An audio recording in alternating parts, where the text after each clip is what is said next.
In this video, you will learn how to be creatively productive by using the verbs ageru, kureru, and yaru. These three verbs are usually translated as to give. All these verbs can be combined with other verbs to create compound verbs. Let's see how these three verbs differ in meaning, as well as how to use them creatively. Number 1. Ageru. Ageru is the most basic verb when it comes to expressing the concept of transferring an object from one person to another. When you use ageru, the focus is on the person who is doing the giving action. Let's look at a few examples. もうお父さんポチに餌あげたって? Did Dad say he already fed Pochi? Or more literally, did Dad say he already gave food to Pochi, where Pochi is the name of a dog? In this sentence, the person who may have done the giving action is お父さん or Dad, and the recipient of the giving action, namely Pochi the dog, is marked by the particle ni. The object that is being given to the recipient, namely esa or food, would be marked by the particle o, but in casual speech, it is often omitted. On a side note, I deliberately chose a sentence that ends in te, which is the particle we use when we quote someone's words in casual speech. In this example, the verb for to say or you is omitted. In casual speech, we often use the construction sentence plus te to mean so-and-so said something. Another example.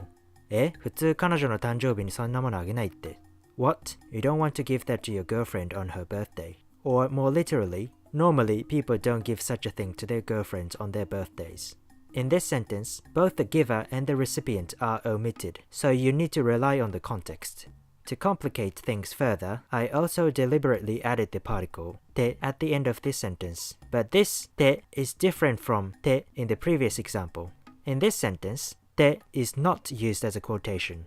Rather, it emphasizes the disbelief and the disapproval the speaker is expressing towards the listener, who seems to have bought something inappropriate as a birthday gift. In other words, te can be used to express disapproval towards what has been said prior. Now, ageru can also be combined with other verbs to form compound verb phrases. When used in conjunction with other verbs, ageru gains a slightly different and more specific meaning. Namely, a verb plus ageru expresses the idea that the person who is doing the action is doing a favor to the recipient of that action. Let's see a few example sentences. ご飯多すぎた? 少し食べてあげようか? Was it too much food? Do you want me to eat some for you?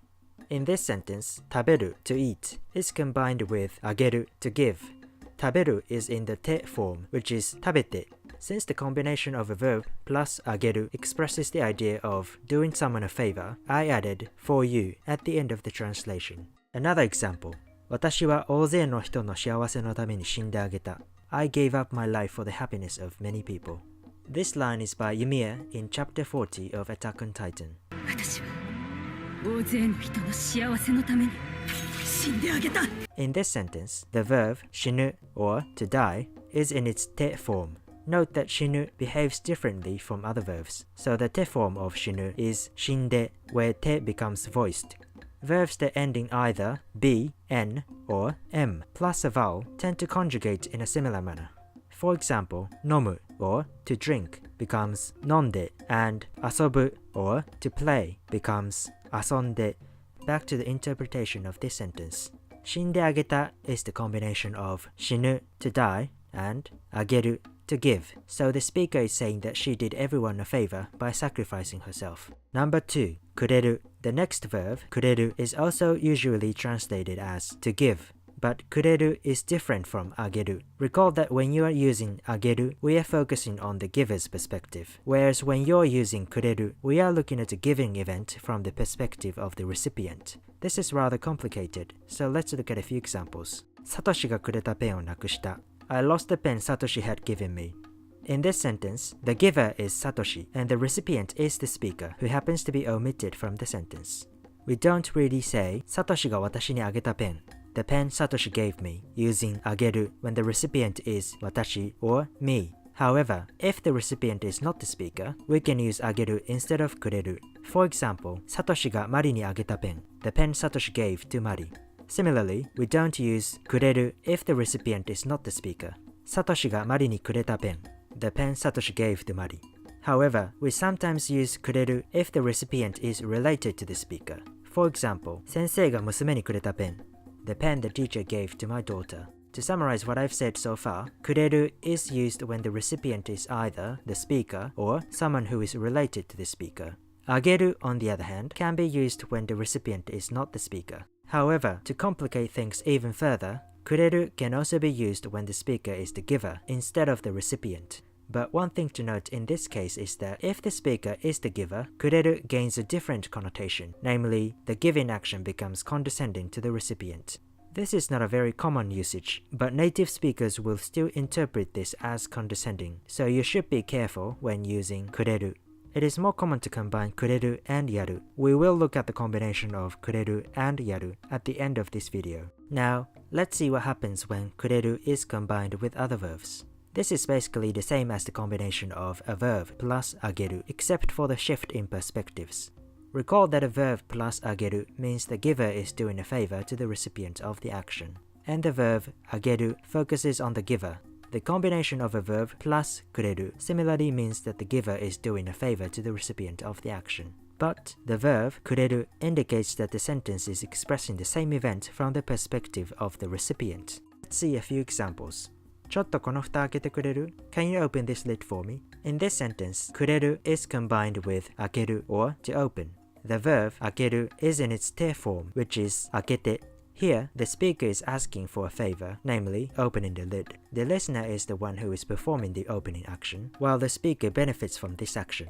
Another example. 邪魔だから消えてくれないかな? You're bothering me, so can you do me a favor and get lost? In this sentence, the verb kieru, to disappear, is combined with kureru. Kieru is in its te form, which is kiete. This indicates that the speaker is requesting that the listener would disappear, and that this would please the speaker. Number 3, yaru. The third verb that means to give is yaru. Yaru can be thought of as the condescending version of ageru. It has the same meaning and use as ageru, but it has an extra connotation. Namely, yaru indicates that the giver is superior to the recipient. Let's see a few examples using yaru. ポチに餌やったかどうか忘れた. I forgot whether I had fed Pochi. Yaru is often used when the recipient is an animal or a plant, usually in the phrases 餌をやる to feed an animal or 水をやる to water a plant. If you use yaru when the recipient is a person, you will sound very rude. For example, お前にやった靴まだ持ってるか? Do you still have the shoes I gave you? In this sentence, お前 or you is the recipient. お前 is also a condescending way of saying you. In English, you cannot express the condescension implied by お前 and yaru. So let me know in the comment section if you come up with a better translation. Now, let's combine yaru with other verbs. The combination, a verb plus yaru, implies condescension, but it is used in the same way as the combination of a verb plus ageru. Let's see some examples. それ買ってやったんだから着ろよ. I went to the trouble of buying it for you, so put it on. In this sentence, yaru is combined with 買う or to buy. 買う is in its te form, which is 買って. This combination implies that the one who did the buying action wants the recipient to feel indebted to him, and the giver also considers the recipient to be inferior to him. So try not to use yaru to people you don't know well. Another example. もう死んでやる. I'm going to kill myself. This is a very difficult sentence to translate. In this sentence, 死ぬ to die and yaru are combined. も at the beginning usually means already, soon, or no longer, but in this case, it expresses the idea of I can't take it anymore, or this is the last resort. The phrase 死んでやる, I will give you my death, but it is often used as a threat or extortion, as in, if you don't give me what I want, I'll kill myself and you will have forced me to die. In the previous sentence, the combination of a verb plus yaru was interpreted as condescension, but this interpretation does not seem appropriate here, so it might be better to see this example as expressing desperation or aggressiveness. However, in both sentences, it is still the case that the speaker is not being respectful towards the listener. This would have been the end of this video, but I've got some bonus sentences for you. These three verbs can be combined with each other, although not all permutations are possible. In fact, only two permutations are possible, namely あげてくれる and くれてやる. Let's see what those combinations mean. あげる plus くれる. Example, ポチに餌あげてくれる? Can you do me a favor and feed Pochi? In this sentence, the speaker is asking the listener to feed Pochi. So the recipient of ageru is Pochi the dog, but the person who benefits from this action is the speaker, who is the recipient of kureru. Kureru plus yaru. Example, 一発くれてやる. I'm going to give you one shot. Since yaru is used, this sentence sounds rather condescending.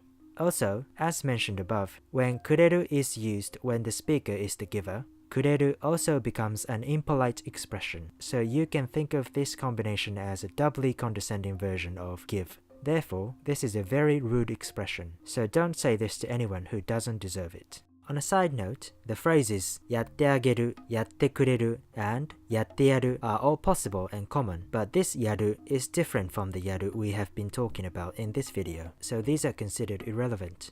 やる in these three phrases means to do and not to give. This has been a rather confusing video, but I hope you learned something new. I will be making a video about how to say to receive, and this will be a sequel to the indirect passive videos.